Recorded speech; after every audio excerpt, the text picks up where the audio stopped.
Chapter 16 north pole. બીજા દિવસે સવારે ગોપાલની આંખો ખુલી. રૂમમાં લાઇટ ચાલુ હતી. તેને અહેસાસ થયો કે છેલ્લા કેટલાય કલાકો એ ક્યાં હતો એ પણ તેને ખબર નહોતી. તેણે પાછળ જોયું. મીરા તેનાથી થોડે દૂર પેલી નાનકડી ચોરસ બારી પાસે બેઠી હતી અને બહારના શહેરને જોઈ રહી હતી.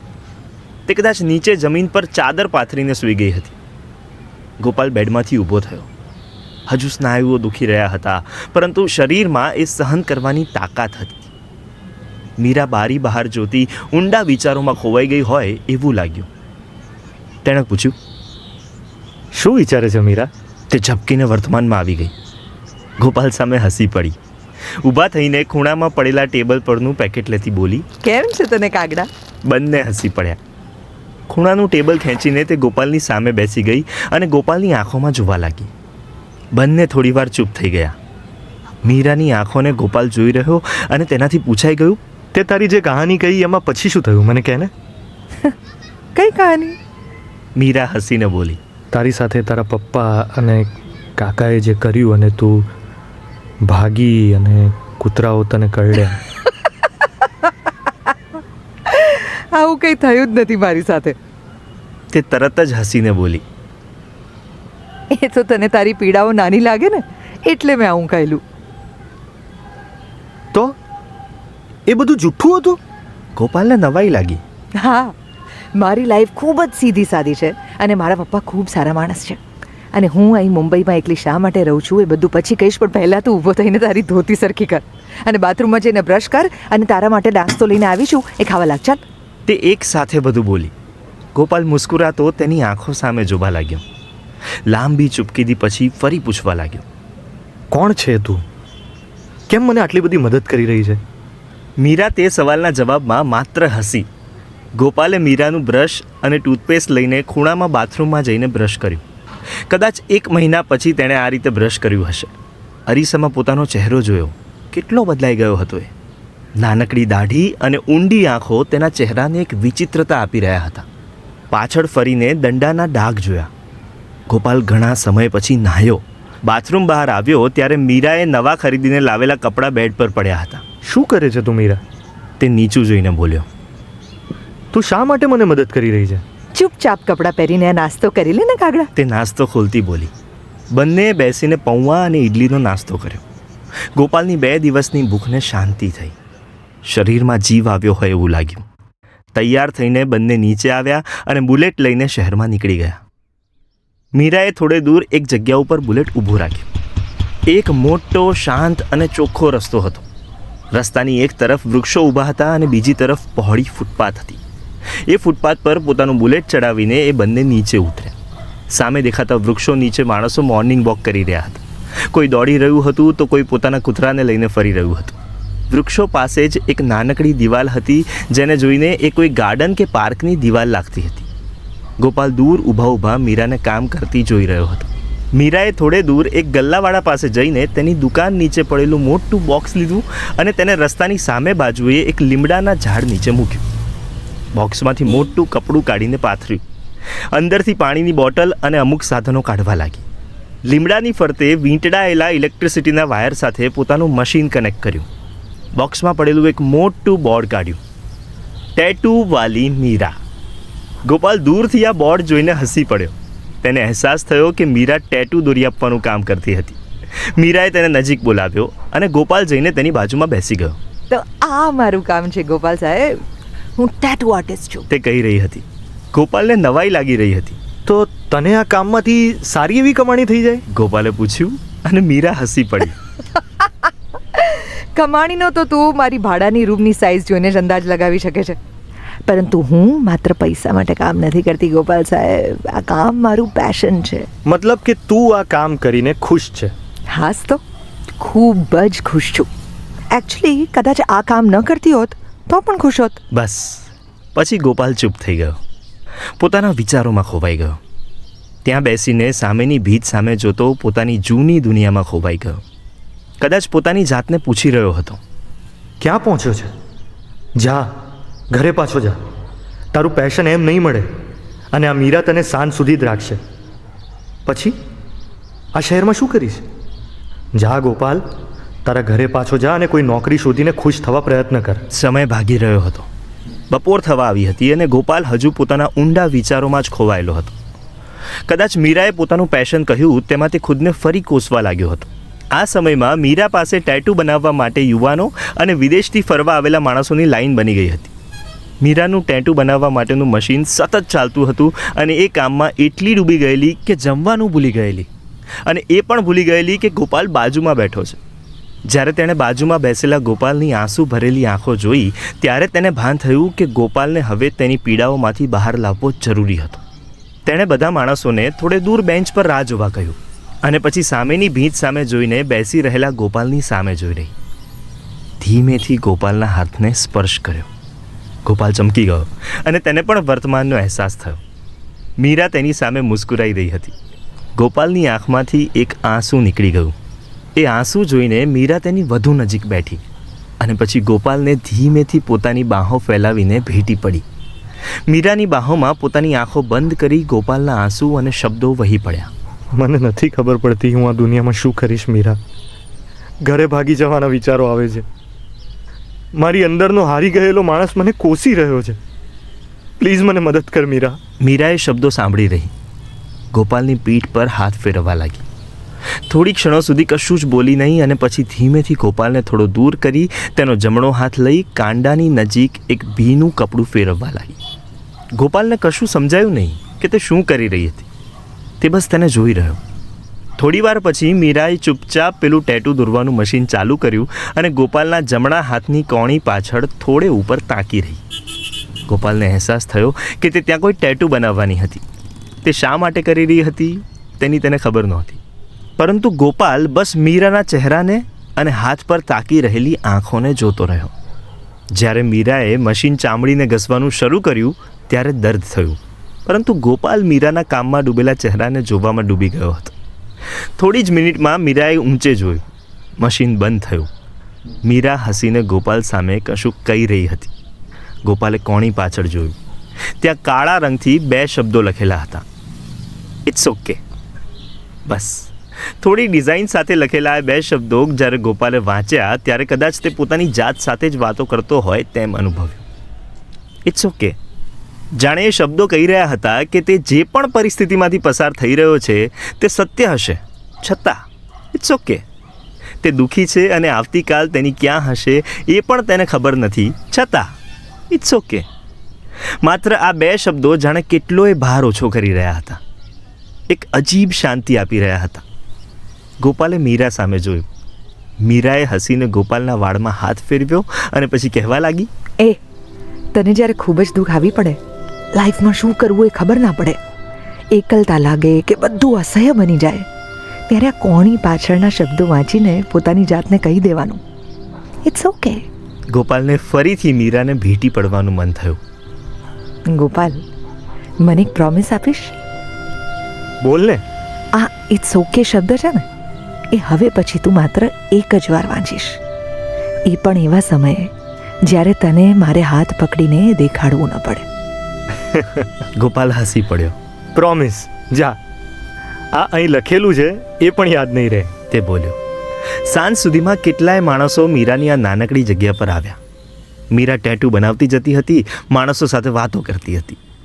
ટેટુ હજુ બનતું હોય ત્યાં સુધીમાં તો મીરા સાથે એ માણસો પોતાની જિંદગીની કહાનીઓ કહેવા લાગતા. થોડી વારમાં વાતોથી જ એ કોઈ પણ અજાણ્યા માણસના હૃદયને સ્પર્શી લેતી. તેની પાસે અગાઉથી કોઈ ડિઝાઇન કે ફોટો આલ્બમ નહોતા. દરેક માણસ આવીને બસ કહેવા લાગતો કે તે પોતાના દિમાગમાં કેવા ટેટુની કલ્પના કરી રહ્યો છે અને આ છોકરી તેમના હૃદય વાંચતી હોય એમ સમજી જતી અને થોડી જ વારમાં વાતોમાં જાદુગરની જેમ એ ટેટુ બનાવી દેતી. દરેક માણસને તેનું દોરેલું ટેટુ સ્પર્શી જતું. કદાચ મીરા એ દરેક માણસની વાતોમાંથી એમની કહાની જાણી લેતી અને તેમની સફરમાં જે કંઈ પણ ખૂટતું હોય એ ક્યાંક પોતાની ડિઝાઇનમાં સમાવી દેતી. કદાચ એ માત્ર ટેટુ બનાવતી નહોતી, પરંતુ સપનાઓ, પીડા, ખુશી અને સંઘર્ષને તે પોતાના ટેટુના વળાંકોમાં જીવાડી દેતી હતી. ગોપાલ સાંજ સુધી મીરાની બાજુમાં બેસીને તેને જોતો રહ્યો. મીરાના નવા દોસ્તો સાથે હસવાના અવાજો સાંભળતો રહ્યો. ભૂખ પણ ના લાગી ને તરસ પણ નહીં. સાંજે જ્યારે વધેલા માણસોને બીજા દિવસની અપોઇન્ટમેન્ટ આપીને તેણે ગોપાલ સામે જોયું ત્યારે તેને અચાનક યાદ આવ્યું કે ત્યાં ગોપાલ ભૂખ્યો તરસ્યો આખો દિવસ બેઠો રહ્યો છે. પોતે કામમાં એટલી ડૂબેલી હતી કે કદાચ આજુબાજુનું સમગ્ર અસ્તિત્વ ભૂલી ગઈ હતી. એ ગોપાલની માફી માંગવા લાગી. પોતાના પર્સની અંદર ભેગી થયેલી કમાણી ગણીને પોતાનો બધો જ સામાન ફરી મોટા બોક્સમાં પેક કરી સામેના ગલ્લાવાળાને ત્યાં મૂકી એ ગોપાલને કહેવા લાગી, દરિયે જઈશું? હા, પણ મને પહેલાં પાણી પીવું છે અને થોડું ખાવું છે, જો શક્ય હોય તો. ગોપાલનો ચહેરો જોઈને જ તેના પર દયા આવે એવો થઈ ગયો હતો. આઈ એમ સો સોરી. કહેતી એ ફરી ગોપાલને ભેટી પડી. ગોપાલ તેને સોરી ન કહેવા કહી રહ્યો હતો. તે જોઈ રહ્યો હતો કે મીરા કામ કરીને ખૂબ થાકી હતી, છતાં પોતાની ભૂખ તરસ છુપાવી રહી હતી. તે દોડતી સામેના ગલ્લા પરથી પાણીની બોટલ લઈ આવી. થોડી વાર પછી બંને બુલેટ પર નીકળી ગયા. મીરાની જ્યાં દુકાન હતી ત્યાંથી થોડે જ દૂર દરિયો હતો. સાંજની ઠંડી હવા આવી રહી હતી.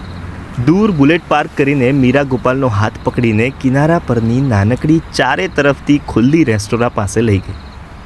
ચારે બાજુ સાંજનું અંધારું થઈ ચૂક્યું હતું અને રેસ્ટોરાંની પીળી લાઇટમાં ચારે તરફ માણસો ઊભા ઊભા પાણીપુરી, ભેળ, પાઉંભાજી અને સેન્ડવિચ ઓર્ડર કરીને ખાઈ રહ્યા હતા. મસાલાઓની સુગંધ આવી રહી હતી. મીરા ગોપાલને કહી રહી હતી કે આ એની ફેવરેટ રેસ્ટોરાં છે. અહીંનું ખાવાનું ખૂબ ચોખ્ખું હોય છે. બંનેએ પાણીપુરી ખાધી. પેટમાં શાંતિ થઈ. પછી વળી સેન્ડવિચ અને આઈસ્ક્રીમ પણ ખાધા. જમીને મીરા ગોપાલને દરિયાની નજીક લઈ ગઈ. સાંજના અંધારામાં દરિયાના ઉછળતા સફેદ મોજાઓ એક તાલમાં કિનારા પર આવીને પાછા જતા હતા. કિનારા પર દોડી આવતા પાણીમાં બંને ચાલવા લાગ્યા. સાંજની ઠંડી હવામાં આખા દિવસનો થાક ઉતરી ગયો. બંને ચાલતા ચાલતા ખૂબ દૂર નીકળી ગયા. એવી જગ્યા પર આવી ગયા જ્યાં કોઈ માણસો નહોતા. કિનારાથી દૂર માત્ર એક હોટલ ચમકતી હતી અને કિનારા પર માછીમારોની નાનકડી હોડીઓ પડી હતી. બંને કિનારા પાસે ઠંડી રેતીમાં બેઠા અને દરિયા સામે જોવા લાગ્યા.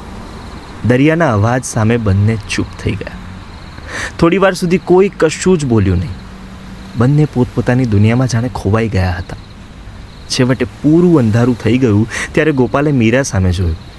મીરાનું ધ્યાન તો હજી પણ દરિયા સામે જ હતું. ગોપાલને ફરી કોઈ અજાણી ચિંતા સતાવી રહી હતી. મીરા, ગોપાલે ધીમેથી કહ્યું અને ફરી દરિયા સામે જોઈ ગયો. હા? મીરા ચમકીને બોલી અને દૂરની હોટલથી આવતી આછી લાઇટમાં દેખાતા ગોપાલના ચહેરાને તે જોવા લાગી. હું હવે ક્યાં જઈશ? ગોપાલે મીરાની આંખોમાં જોઈને પૂછ્યું. એ સવાલમાં ભવિષ્યનો ડર હતો. ક્યાં જઈશ મતલબ? હું તારી સાથે થોડો રહી શકવાનો છું. તું 2 દિવસથી મને સાચવી રહી છે, પણ એ તું ક્યાંય નહીં જાય, અહીં જ રહીશ મારી સાથે. તે હસીને બોલી. કેમ? હું તને... એ બોલવા જતો હતો પણ તેને રોકીને મીરા કહેવા લાગી. મારી રૂમ નાનકડી છે, પરંતુ કશુંક સેટિંગ કરી લઈશું ગોપાલ. તું રહી શકે છે મારી સાથે, મને કોઈ વાંધો નથી.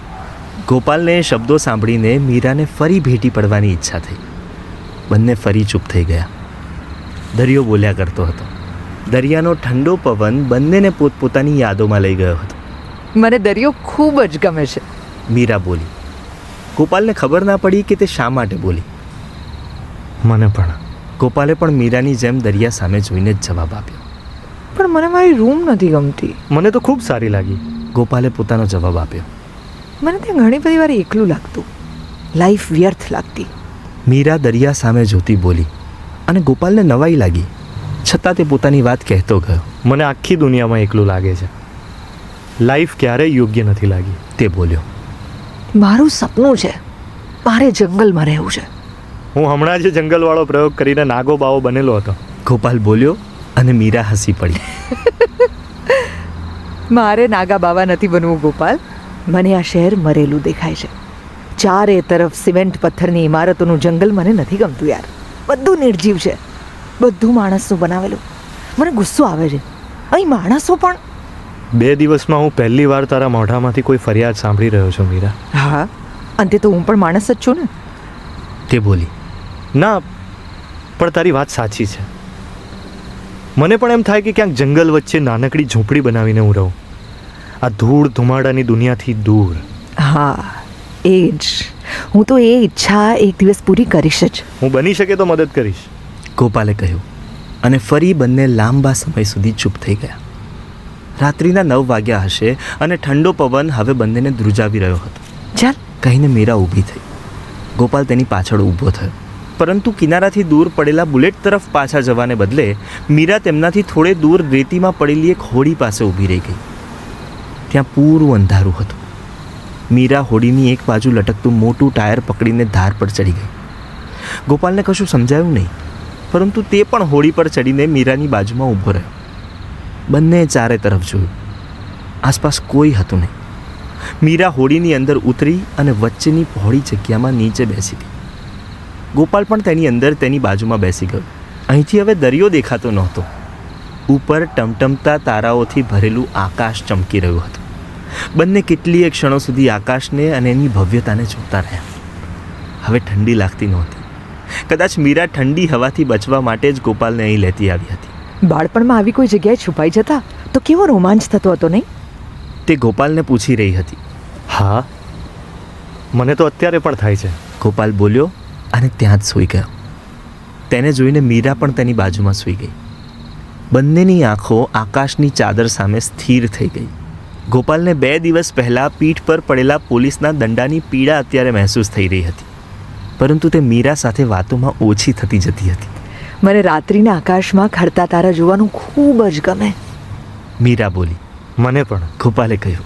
અને મને બાળપણમાં એમ હતું કે આકાશમાં ચાલતા તારાઓ પણ હોય. મારી મમ્મીના ખોળામાં સૂતો સૂતો હું ચાલતા તારાઓ શોધ્યા કરતો. હું મારી માને બહુ મિસ કરું છું. મીરા બોલી અને ગોપાલને નવાઈ લાગી. હું પણ. ગોપાલે કહ્યું. પોતાના મા બાપના ભોળા ચહેરાઓ દિમાગમાં આવ્યા. બીજી જ ક્ષણે ભારે એકલતા લાગી. અત્યારે તેઓ શું કરતા હશે? વિચાર આવ્યો. અત્યારે તેઓ શું કરતા હશે? ગોપાલનો વિચાર મીરા બોલી ગઈ. બંને ચૂપ થઈ ગયા. ગોપાલને મીરાનો ભૂતકાળ જાણવો હતો, પરંતુ પોતાના ભૂતકાળના દ્રશ્યો તેને ચૂપ કરી ગયા. ખબર છે ગોપાલ, મારા મા બાપ થોડું પણ ભણ્યા નથી. પોળોના જંગલ પાસે મારું નાનકડું ગામ છે. હું આદિવાસી જાતિની અંદર પેદા થઈ છું. મારી આસપાસ મેં ગરીબી ને અજ્ઞાન જ જોયા છે. જ્યારે નાની હતી ત્યારે મારા બાપુ મને ખભે બેસાડીને પોતાની કામની જગ્યા પર લઈ જતા. તેઓ કૂવાઓ ખોદવાનું કામ કરતા. ત્યાં હું રડી પડતી. મને ચારે તરફના ખેતરો અને વૃક્ષો જોઈને બધું જ પકડી લેવાનું મન થતું. ખુલ્લા પગે હાથ પોળા કરીને હું મેદાનમાં ભાગવા લાગતી. મારે આકાશને ખેંચીને માની સાડીની જેમ પહેરવું હતું. મારે ધરતીને બાપુની જેમ ખોદીને અંદર શું પડ્યું છે એ જોવું હતું. હું ખુશ થઈને સૂરજ સામે રાડો નાખતી.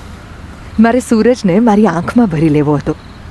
જ્યારે બપોરના સૂરજને હું મારી આંખથી જોઈ ના શકતી ત્યારે બાપુને ફરિયાદ કરતી, અને બાપુ મને કોઈ વૃક્ષની નીચે માની સાડીનો હિંચકો બનાવીને અંદર સુવડાવી દેતા. મને હિંચકાવતા અને હું એ વૃક્ષના પાંદડાઓની વચ્ચે રમ્યા કરતા સૂરજને પકડવાની કોશિશ કરતી. રાત્રે ફળિયામાં માની બાજુમાં સૂતા સૂતા મારે જાણે આખું બ્રહ્માંડ પામી જવું હતું. મારે બધું જ જાણવું હતું. જ્યારે ગામની સ્કૂલમાં જવા લાગી ત્યારે નિયમો ખબર પડવા લાગ્યા. હું થોડી થોડી ડરવા લાગી. મારા શિક્ષકો કહેવા લાગતા કે મીરા ગાંડી છે, આગ સાથે રમે છે અને કૂતરાઓની પાછળ દોડે છે. મારું કોઈ દોસ્ત બનતું નહીં, કારણ કે હું મારી નવી નવી દોસ્તોના હાથ પર પેન લઈને આકાશ અને ચાંદો દોરવા લાગતી. હું મારા ઘરે ભેંસ બેઠી હોય ત્યાં જઈને ચોકથી તેના પર બગલો દોરતી, ખિસકોલી દોરતી. કોઈને ઘરે કયા વિના એકલી નદીએ નાહવા ચાલી જતી. બાપુને જ્યારે ખબર પડતી ત્યારે ડરી જતા, ખીજાતા. ધીમે ધીમે હું મોટી થતી ગઈ અને બધા લોકોએ મને જીવતા શીખવવાનું ચાલુ કરી દીધું. કેમ પણ? કેમ નિયમો આપો છો તમે મને? મને કહેવા લાગ્યા કે તું તો છોકરીની જાત છે, તું ઘરકામ શીખ, તું રસોઈ શીખ, તું સમાજમાં રહેતા શીખ. બસ આટલું બોલીને મીરા ચૂપ થઈ ગઈ. ગોપાલે તેની સામે જોયું, પરંતુ અંધારામાં તેનો ચહેરો દેખાતો નહોતો. ગોપાલ તેનો હાથ પકડીને કશું બોલવા માંગતો હતો, પરંતુ મીરા ઊંડા વિચારોમાં ખોવાઈ ગઈ હશે એવું વિચારીને તે આકાશ સામે જોતો રહ્યો. થોડીવાર પછી મીરા આગળ કહેવા લાગી. હું ધીમે ધીમે ડરી રહી હતી. પ્રાથમિક સ્કૂલમાંથી હાઈસ્કૂલમાં ગઈ અને મારી ચૂપકીદી વધી ગઈ. હું સ્વીકારી રહી હતી આ બધું. મને ખબર હતી કે મને હજુ પણ આ વિશ્વ અને તેની દૂર દેખાતું અખિલ બ્રહ્માંડ સમજવા હતા. મને સવાલો થતા હતા. મારે જંગલો અને દરિયાઓ ખૂંદવા હતા અને મારે જીવવાના નિયમો નહોતા જોઈતા. 16 વર્ષની એ મીરાને સમાજ, સ્ત્રી, સરહદ જેવા શબ્દોથી નફરત થવા લાગી. હું ઘરે કોઈ ન હોય ને ત્યારે એકલી નાચતી. ગાતી, રાડો નાખતી, ગાળો બોલતી, મારા પગ ઉપર પેલું આકાશ દોરવા લાગતી ને અરીસા સામે ગાંડા કાઢતી. પરંતુ સમાજની વચ્ચે જાઉં ત્યારે ડ્રેસ, ચૂંદડી ઓઢીને નીચું જોઈને મર્યાદામાં આવી જતી. મને ડર હતો આ સમાજનો. મીરા હોડીમાંથી ઊભી થઈ. ગોપાલ પોતાની જગ્યા પર જ સૂતો રહ્યો. તેને મીરાની વાતો સાંભળવી હતી. તે અનુભવી રહ્યો હતો કે જાણે આ બધું જ તેની સાથે પણ થયેલું હતું. મીરા અંધારામાં હોડીના આગળ ભાગ પાસે ગઈ અને કિનારા પર ચડી ગઈ. રાત્રિનો ઠંડો પવન ફૂંકાઈ રહ્યો હતો. મીરાના વાળ ઉડી રહ્યા હતા. તે પોતાના બંને હાથ પહોળા કરીને કિનારા પર ઊભી રહીને દરિયા સામે જોતી રહી. દૂરના હોટલના આછા પીળા પ્રકાશમાં મીરાના ચમકતા વાળ ગોપાલ જોઈ રહ્યો. તે દરિયા સામે જોઈને પોતાની વાતો કહેવા લાગી. એક દિવસ હિંમત કરીને મેં બાપુને કહ્યું, મારે કશુંક દોરતા શીખવું છે, પેઇન્ટિંગ કે પછી ડિઝાઇન કરવી છે અને એનું ભણવું છે. મારા બાપુ ખૂબ ચાહતા મને. કહ્યું, તારે જે કરવું હોય તે કર, જા. બસ એક પરીક્ષાની તૈયારી કરીને હું પાસ થઈ ગઈ. ગામડેથી બસમાં બેઠી, અમદાવાદ. અરે રે મીરા, બિક્કણ બાયલી મીરા. હું અમદાવાદ આવી અને એ શહેર ધમ ધમતું, ખદબદી ગયેલું, ચિચિયારીઓ કરતું કૂતરા જેવું શહેર. હાય રે. અને હું જંગલના ગામડામાંથી આવેલી ભોળી છોકરી. કોલેજના ગેટમાં પગ મૂક્યો અને ત્યાં તો અલગ જ દુનિયા, અજીબ, રંગીન, સ્વતંત્ર. પણ મીરાએ તો નિયમો સ્વીકારી લીધા હતા. છોકરાઓ સાથે વાત કરતાં પણ ડરતી હતી. અને ત્યાં એ શહેરમાં રાત્રે પેલું અખિલ આકાશ દેખાતું નહીં, કે પેલો સૂરજ સહન થતો નહીં, અને વૃક્ષ તો ક્યાં હતા જ. બસ 2 દિવસમાં હું મારા જંગલમાં પાછી ભાગી ગઈ. ઘરે જઈને બાપુને કહ્યું કે મને ડર લાગે છે. અને ખબર છે મારા બાપુએ શું કહ્યું? મને કે છાની રે, આમે તું આદિવાસી છોકરીની જાત છે. તારો બાપ જંગલી ભીલ છે અને તું અહીંયા જ જીવી શકીશ. તે શહેરમાં તારી તાકાત નથી. બસ બાપુના એ શબ્દો સાંભળ્યા ને પેદા થઈ ગઈ બળવાખોર મીરા, બેફામ મીરા, બાહોશ મીરા. તે બોલી અને પાછળ ફરીને ગોપાલ સામે જોયું. ગોપાલ મુસ્કુરાયા. પછી વચ્ચે શું થયું, હું કેમ અહીંયા આવી, આ બુલેટ ક્યાંથી આવ્યું, એ બધું તને નહીં કહું. પણ હું પણ તારા જેવી જ છું, સમજને. તે દિવસે તને રસ્તા વચ્ચે કપડાં કાઢીને જે શબ્દો બોલતા જોયો, એ પરથી મને લાગ્યું કે તું મારી જેમ જ કોઈ સમયે હારી ગયો હોઈશ. આ દુનિયા તરફના ગુસ્સાને તું પચાવી નહીં શક્યો હોય. બસ એટલે તને મદદ કરવા માટે દોડી આવી. તે બોલી અને ગોપાલ આકાશ સામે જોતો ચૂપચાપ સાંભળતો રહ્યો. પણ હું તારા જેવી બોઘી નથી કે મુંબઈમાં આવીને પબ્લિક વચ્ચે ગુજરાતીમાં સ્પીચ આપું. તે બોલી અને બંને હસી પડ્યા. છેલ્લે રાત્રે 12 વાગે તે બંને દરિયા પાસે ગયા. મીરા કહી રહી હતી કે તેને પાણીમાં પડીને નાહવું છે અને ગોપાલને ડર લાગી રહ્યો હતો. અરે ડરે છે શાનો? હું છું ને. તું ડૂબીશ તો તને પકડી લઈશ. મીરા કહી રહી હતી. જો ગોપાલ, અહીંયા અંધારું છે, અહીંયા કોઈને પણ ખબર નહીં પડે. અને જો અત્યારે પાણી પણ ગરમ છે. પરંતુ ગોપાલ હજુ માથું ધુણાવીને ના પાડી રહ્યો હતો. શું થાય છે તને? તે ગોપાલને પૂછી રહી હતી. મારી સામે કપડાં કાઢતા ડર લાગે છે? તે હસીને બોલી. ગોપાલ શરમાઈને હસવા લાગ્યો. ડોન્ટ વરી, મેં તને રસ્તા વચ્ચે સાવ કપડાં વિના જોઈ લીધો છે. છેવટે મીરાએ પોતાનું ટી શર્ટ કાઢ્યું અને દરિયા સામે જોઈને ઊભેલા ગોપાલ પર ફેંક્યું. પોતાનું ટાઈટ જીન્સ પેન્ટ કાઢીને તે પણ ગોપાલના ખભા પર લટકાવી દીધું. ગોપાલે મીરા સામે જોયું અને પછી તરત જ બીજી દિશામાં જોઈ ગયો. મીરા ગોપાલને જોઈને હસવા લાગી. તે મોટેથી રાડો નાખતી પોતાના બંને હાથ પહોળા કરીને જાણે દરિયાને બાહોમાં ભરી લેવાની હોય એમ પાણી તરફ દોડી. ગોપાલ તેને પાછળથી જોઈ રહ્યો. દૂરથી આવતી આછી લાઇટમાં તે મીરાની બ્રાના બેલ્ટ સુધી પહોંચતા વાળ, તેની પાછળ કમર પર દોરેલું મોટું રંગબેરંગી ટેટુ અને દરિયાને બાહોમાં ભરી લેવા જતું તેનું શરીર જોઈ રહ્યો. મીરા પાણીમાં પડી અને કમરથી પણ ઉપર પાણીમાં જઈને ઊભી રહી. ગોપાલ દૂર ઊભો તેને જોતો રહ્યો. કેટલી ખુશ છે, ફુલ ઓફ લાઈફ, તે વિચારતો હતો. મીરા દરિયાના મોજાઓ સામે ઊભી રહીને ઊંચા મોજાઓની રાહ જોતી. જ્યારે એ ઉછળતું પાણી તેની નજીક પહોંચે એટલે પોતાના શરીરને પાણીની થપાટ સાથે ફેંકાવા દેતી હતી અને છેક કિનારા સુધી આવી જતી. વળી ફરી ખુશ થઈને રાડો નાખતી અંદર દોડવા લાગતી. છેવટે ગોપાલથી પણ રહેવાયું નહીં. તેણે પોતાનું શર્ટ કાઢ્યું અને બંનેના કપડા પર મીરાની સ્લીપરને વજન તરીકે મૂકીને દરિયાના પાણી તરફ દોડ્યો અને ખુશ થઈને જોરથી મીરાને સાથ પાડ્યો. મીરા! મીરાએ જોયું કે ગોપાલ પેન્ટ પહેરીને દોડતો આવ્યો અને પાણીમાં આવીને ડરી ગયો. કદાચ તેને પડેલા પોલીસના દંડા ઉપર ખારું પાણી બળતરા આપી રહ્યું હતું. તે તેને સામે પકડવા ગઈ. ગોપાલે ડરતા ડરતા મીરાને પોતાનો હાથ આપ્યો અને તે તેને કમરથી ઉપર એટલા ઊંડાણમાં લઈ ગઈ. ગોપાલ ડરીને ધ્રુજી રહ્યો હતો અને મીરા તેને જોઈને મોટેથી હસતી ખુશ થઈ રહી હતી. ગોપાલે મીરા સામે જોયું. તેની ઉભરાયેલી છાતી પર પણ એક મોટું ટેટુ હતું. આછા પ્રકાશમાં તેનું શરીર જાણે વાર્તાઓમાં આવતી દરિયામાંથી બહાર નીકળેલી પાતાળ લોકની સ્ત્રી જેવું લાગતું હતું. મીરાએ ગોપાલનો હાથ પકડી રાખ્યો હતો. બંને એકબીજાની આંખોમાં જોઈ રહ્યા હતા. મીરાની દરિયા જેવી જ આંખો ગોપાલને શાંત અને સ્થિર કરી રહી હતી. દૂરથી ઉછળતા આવતા મોજાઓ પણ શાંત થઈ ગયા હતા. ગોપાલ કશુંક પૂછવા માંગી રહ્યો હતો, પરંતુ કશું બોલી શકતો નહોતો. શું? મીરાએ હળવું હસીને પૂછ્યું. હા? ગોપાલ તેની આંખોને જોતો બોલ્યો. શું? બોલ ને. મીરાએ ગોપાલનો હાથ હલાવીને તેને ઊંઘમાંથી જગાડતી હોય તેમ ફરી પૂછ્યું. મીરા, ગોપાલ થોડો સભાન થઈને બોલ્યો. મને ખબર નથી પડતી કે આ શહેરમાં આવતીકાલથી હું શું કામ કરીશ. ગોપાલનો આ સવાલ સાંભળીને મીરા મોટેથી હસવા લાગી. ગોપાલનો હાથ છોડીને પાણીમાં નાહવા લાગી. ગોપાલ તેને જોઈ રહ્યો. થોડીવાર પછી તે હસતી બોલી. કોઈ માણસ અડધી રાતે દરિયા વચ્ચે ઊભા રહીને એમ પૂછે કે હું આવતીકાલથી શું કામ કરીશ? એ બોલી અને ફરી હસવા લાગી. ગોપાલને તેના જવાબની રાહ હતી. ગોપાલ, તને જે કામ ગમતું હોય એ શોધી લે ને. તેણે દૂરથી આવતા મોજા સામે જોઈને કહ્યું. પણ મને નથી ખબર કે મને શું ગમે છે મીરા. ગોપાલે નીચે પાણી તરફ જોઈને કહ્યું. જ્યારે આપણને ખબર ન હોય કે આપણે શું કરીએ ત્યારે આપણે બધું જ કરવાનું. મીરા બોલી. દૂરથી એક મોટું મોજું ઉછળતું કૂદતું આવી રહ્યું હતું. બંને એક સાથે મહાકાય મોજાને જોયું.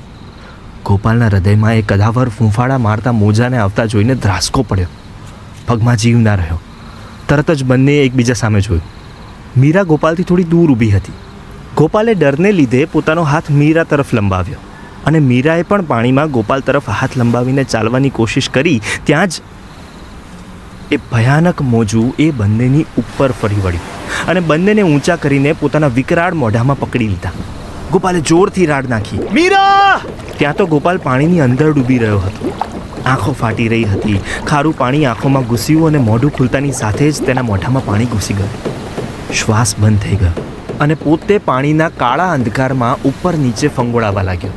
જોતજોતામાં તે તળિયાની રેતી સાથે અથડાયો હશે.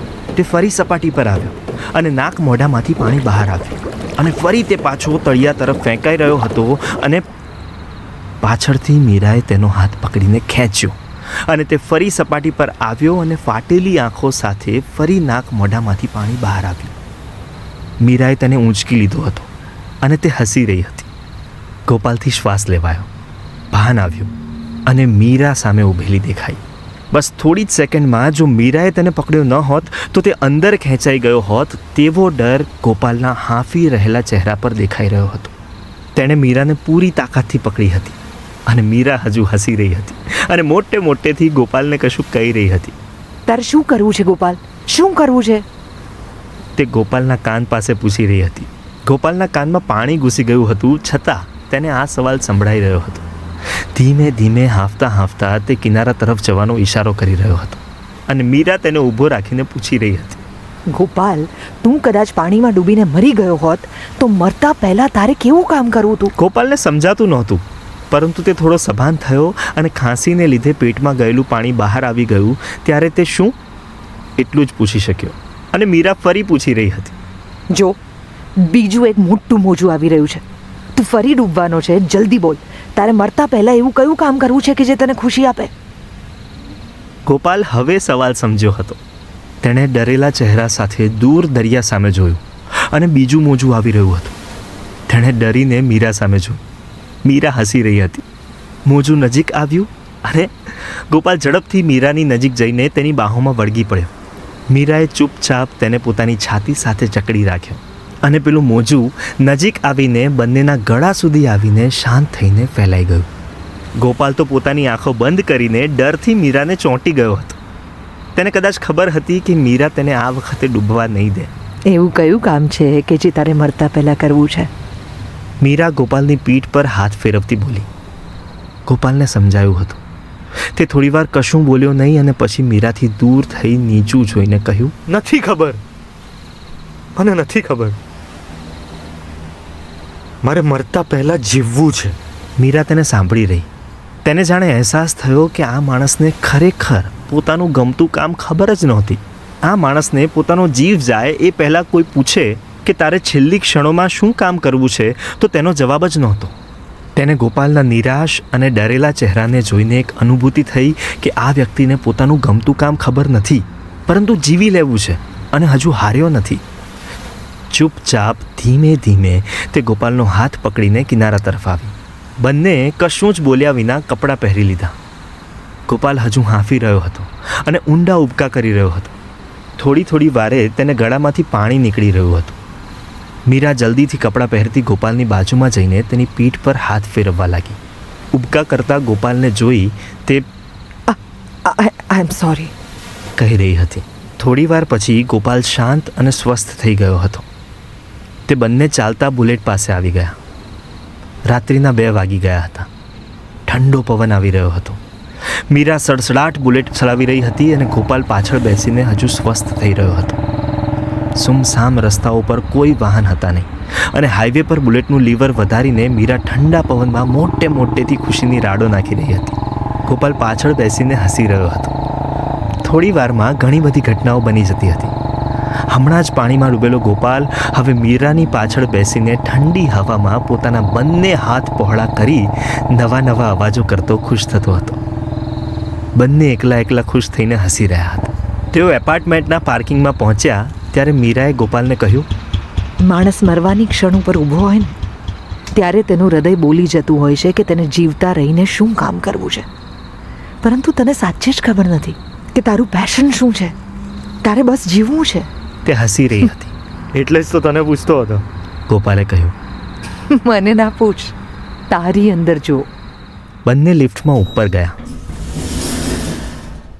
રૂમ પર જઈને મીરાએ ગોપાલને પોતાની એક જૂની કેપરી આપી.